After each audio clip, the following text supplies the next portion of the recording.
Hello guys, welcome to Algorithms Made Easy. My name is Rajat and today we will be discussing the question Jump Game 5. In this question we are given an array of integers and an integer d. In one step we can jump from index I to index I plus x or I minus x with certain restrictions. In addition, we can only jump from index I to index j if array of I is greater than array of j. We can choose any index of the array and start jumping, and we need to return the maximum number of indices we can visit. Notice that we cannot jump outside of the array at any time. So in the first example, the answer is 4, and as shown over here we jump from 10 to 8 to 6 to 7, reaching 4 indices. We'll first understand what the question is all about and how we are able to make the jumps and how we can solve this particular problem. So let's see that. We'll take the example given to us, and as we know that we need to have an actor who will be jumping across the indexes. So we'll represent this with this figure. So let's suppose we are at the index 2, which has the height as 14. Now, if we see the given conditions, we can jump to any index to the left or to the right of the index that we are currently at. But the only condition is we can jump on the index if its height is less than the current height. In this case, 14 is the highest of all in this whole array. So we can jump to the left part, to 6 and 4, and to all the indexes after the index 2, as 14 is the highest height present in this particular array. But this question provides a constraint on that as well. As we see, the value of x can range between 0 to d, not including 0, that means it should be at least 1, and up till d, that means in this case 2 steps. So the number of jumps taken from a particular index can lie anywhere between 1 to 2. What that means is we cannot jump on all the indexes after the index 4 because they are outside the boundary provided to us. We can only jump 2 steps left to the current index and 2 steps right to the current index. So we can remove this particular jumps. So this means we have 4 indexes that we can jump from the index 2. Now coming to the index 3. How many jumps are possible for this particular index? Let's see plus 1 and minus 1 at this point of time. So for both the jumps, we see that the height is greater than the current height, which is 6. On the left it is 14, on the right it is 8. So both these jumps are not possible. That is the condition given to us in the problem, that the height should be less than the current height. Now, you might be thinking that why can't we jump directly to 4, as it is well in range with the number of steps. It is 2 steps only and the height is also less. But as there is a height in between the 2 indexes which is greater than the current height, it is not possible. It is similar to jumping between buildings, and as long as the height of the next building is less than the current, we can continue jumping. As in when we encounter a building with a greater height, we will stop right there. The same approach is what we will be following this particular problem. Now that we are clear what all conditions we need to take into consideration while jumping from one index to other, we'll try to understand how we can find the solution to find the maximum number of indexes that we can jump starting from one particular index. So we come again at the starting point, and now in order to find out what is the maximum number of index that we can touch starting from any of the particular index, we'll start our iteration starting from the 0th index. Let's try to find out what is the number of indexes that we can touch if we have started from index 0. If we have started from 0, we see that there is no left bars existing for this particular index, and on the right there is only one bar which has the height less than this particular height. The other position is 14, which is greater than the current height, so we cannot jump on that. Now 6 is the index that we can reach, so that makes one index that we have reached. Now we can jump to 4. So we'll jump to 4 and reach this particular index. Now from the index 1 with the value 4, we see that we have nowhere to go. Not to his left or to his right, as both the values on left and right are greater than this particular index height. So this makes up that starting from the index 0, we have 2 indices that we can touch. So that becomes the answer to this particular index. At index 0, we can only reach 2 indexes. Now with the 4, at 4, we already seen in the case when we started from index 0 that we cannot reach any further index than the current index only. The value at index 1 becomes 1. And now we move to the next index, which is index 2. Why we are storing the previous values and why we are taking into consideration those previous values is what we will discuss while we try to find out the indexes that we can touch from this particular index 2. So from index 2, we know that we can jump on these 4 indexes. So let's start from the index 0 with the height 6. So we see that if we are to jump from 14 to 6, we already know that from 6 we can jump to 4. So the part wherein we are jumping from 6 to 4 has been already calculated by us in the previous iteration. And that's why we are storing these values.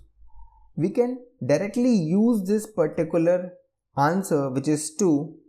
So we are already storing the value 2 at index 0. So we see that at index 0 we already have a value 2, and if we are able to jump from the index 2 to index 0, we can add just 1 to it and have the value as 3. So that makes up that if we are to jump from 14 to 6 on the left, we can touch 3 indexes. Now let's move to the index 1. If we were to jump from index 2 to index 1, we can only move to these 2 indexes because there is no further way or the index that we can reach from index 1. So the answer is 2. Now these 2 are the pre-computed values that we have used. But on the right, we do not have any pre-computed values. So if we are to jump to the right from 14 at index 2 to index 3 with the height 6, what needs to be done? We reach this index 3 and try to find out what will be its answer. Now, as you can make out, this is what recursion that we need to do in our actual program as well. So we have this index as 3 and we try to find out how many indexes that we can reach from this particular index. So as we see that there are no indexes with lower values than this particular index on both the sides, the answer will be 1, similar to what we have for index 1 as well. Coming back, we now have the value for the index 3, which is 1.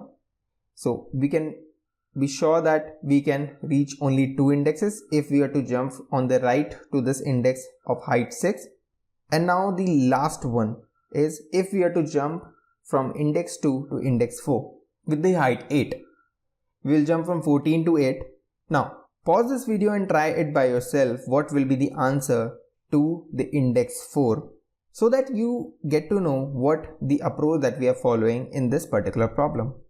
Now if we are to present at this index 4, we'll try to find out what is the maximum index that we can reach. So from 8 we can only jump to the left of 6, otherwise all the values are greater than 8, minus 2 index to the left and plus 2 index to the right. We have already calculated the value for the maximum index that we can reach if we are to jump at index 3.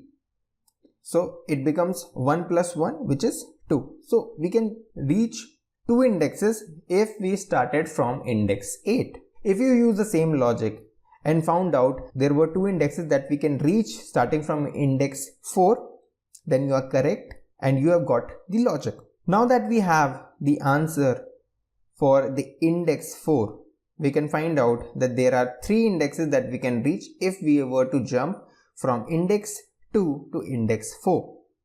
And now we have the 4 answers with us. These 4 answers represent what will be the maximum indexes that we can reach if we are to follow any of these indexes. But we need an answer for the index 2, and it will be a single answer. Out of all this value, we need to find out the maximum, because that will be the maximum indices that we can reach if we would have started from index 2. So the maximum between 3 to 2, 3 is 3. So starting from the index 2, we can reach 3 indices is what we will put in our data structure in order to hold the intermittent results. Once we are done with all the values of all the indices in the array, we'll get something of like this. Now, focus your attention on all the value that we have stored during the process. Across each index, these values represent what will be the maximum indices that we can reach if we were to start from that particular index. And if we were to take the maximum out of all these values is what really the answer that we care about over here. In this particular example, we see that 4 being the highest value. If we were to start from the index 10, we could have reached 4 indexes, which is the maximum. So we'll return 4 in this particular case. Now, backing up a little, we see that what all things that we have used in this particular problem. The two things that we mainly use is recursion and memoization. The basic steps that we followed were, for each of the index, we need to find out the maximum indices reachable. And in order to do so, we find out and recursively call a function on all the current index minus d to current index plus d, barring the current index. Now, going with this recursive function, we'll store the intermittent result for reuse. The constraint that we need to be highly aware about is that the value of current index should be always greater than the index we are considering for jumping in the loops that we will be using. Otherwise, we will just break the loops whenever that condition fails. With this explanation, try to code this particular approach, and if you face any issue, you can always come back and check it out. So now it's time to code the particular approach. So as we discussed, we need to iterate over all the indices and we need to find out the maximum from all these indexes. So we'll have a max variable which will be initially 0, and we need to loop on all the indexes. Now we need to find out the max. Now here we need a helper method which will find out what is the maximum jump that we can get if we had started from this particular index. So there will be array as a parameter that we will need. We would need the maximum distance that we can jump and also the current index.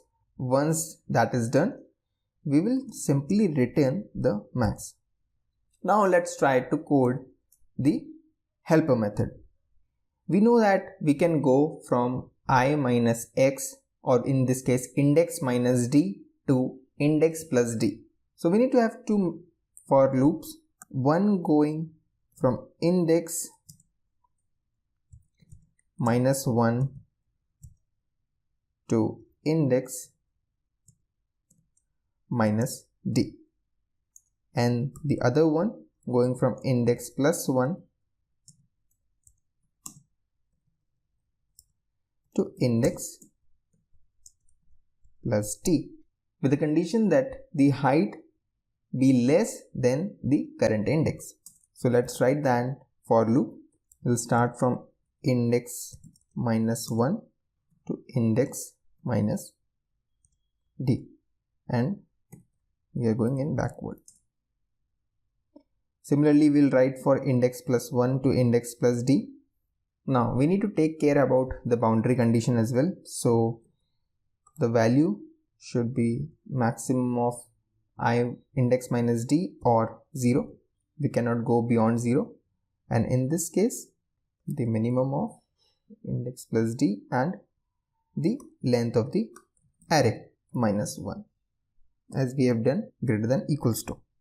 You can keep the height condition inside this for loop and have a break, or you can put that condition over here as well. So the height of the index should always be greater than the height of the index that we are considering for jump. And this condition holds true in both the cases. In order to have the result, we'll have a variable which will initially 0.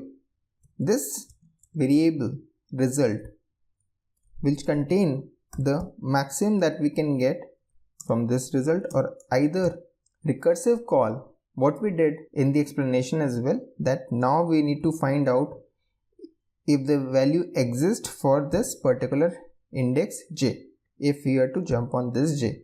So we need to find out the value for this j. This line as well will be the same, and at the end we need to return the result. Now we are not storing the intermittent result with what we had discussed in the explanation. So in order to do so, we'll define a class level array. We'll call it dp. We can have the length of the array equals to the length of the array given to us, the input array, and over here we can put the value of the result into this dp array, and here we check if the value is already present or not. If the value is greater than 0, then means we have already calculated that value, we need not to recalculate it, so we can directly return dp of index. So let's recheck it. We are having a maximum value. We are going for all the indexes from 0 to the n-1, finding out the maximum for that particular index. We're finding out the value that exists from index -1 to index -d and index +1 to index +d, not crossing the boundary, and also taking into consideration the height should be greater than the height that we are trying to jump on. We find out the maximum result, store it in the dp array so that we can reuse it. Now let's try to run this particular code for all the sample test cases. Okay, there's a mistake. And now let's try to run this. Okay, it should be greater than equals to, and it will be less than equals to. Let's run the sample test cases. Okay, so we got a wrong result. Let's again see our logic. So the problem must be in the helper method. So we were doing result equals to 0, but the result will be 1 because there will be at least one index that we are reaching, because we will be standing on that particular index. So the result should be equals to 1. Now let's try to run this code. So it ran successfully. So those were the 3 mistakes that we did. Let's submit this. So it got submitted successfully. The time complexity of this approach is O of n into d, because we are going n times in this, and in this particular we are doing 2 times the plus d and minus d. So we can neglect the 2, so it becomes n into d. The space complexity is O of n because we are using an array of size n in order to store the intermittent results. Hope this video helped you. Do let us know your thoughts in the comments below. Thanks for watching this video. See you in the next one.